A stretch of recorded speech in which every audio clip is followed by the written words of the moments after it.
It looks like marijuana and it even gives you the high of marijuana. But Delta 8 is known as marijuana light in the industry. Delta 8's right in the middle of regular THC and CBD. And the reason I say that is because they're saying that it's about 2/3 of the potency of regular Delta 9 THC. Currently, Delta 9 cannabis is illegal in North and South Carolina. However, in 2018, the federal farm bill was signed into law by then President Donald Trump. The U.S. Hemp Roundtable helped shape the legislation and knew many in Congress were not in favor of legalizing marijuana across the nation. But they were willing to legalize hemp. And because we made clear to them that hemp was not intoxicating. That argument is now going up in smoke with Delta 8 on the market. It started a few months before the COVID pandemic. Everybody I know has heard about it and is, either tried it or thought about trying it. Keegan Brennan tried Delta 8 during quarantine. He says his anxiety was high and CBD was not enough relief. Plus, they were selling Delta 8 at his local CBD stores. Like, you can actually feel it when you do Delta 8 versus like CBD.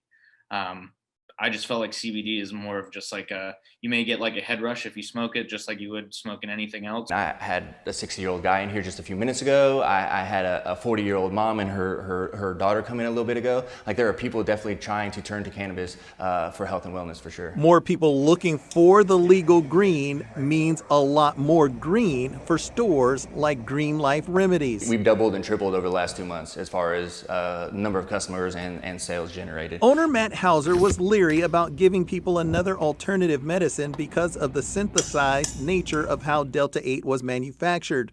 Before he decided to sell it, he vetted the product, companies, and provides customers with a sheet showing how it is made. I feel as though it's very important to know and be transparent about what we're doing, how we're doing it, and providing that information to people. Well, people are rushing out to try Delta 8. You knew that products that were less than 0.3% weren't going to get you high. None of us at the time were aware of Delta 8. There are plenty rolling up their sleeves to stop or at least regulate the sale of the product. People have been using this loophole to try to sell intoxicating Delta 8 and claiming that it's hemp. And that's the kind of loophole that we're trying to quash. The U.S. Roundtable is working with legislators in Raleigh to make the North Carolina Department of Agriculture the department to regulate hemp products.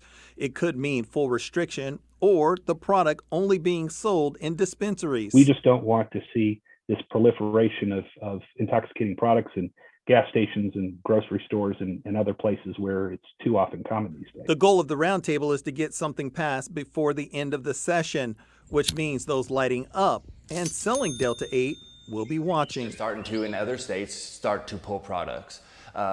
So I don't know what the outcome is going to be. My hope is that regulations step in some way, shape, or form. I think that's what the industry needs.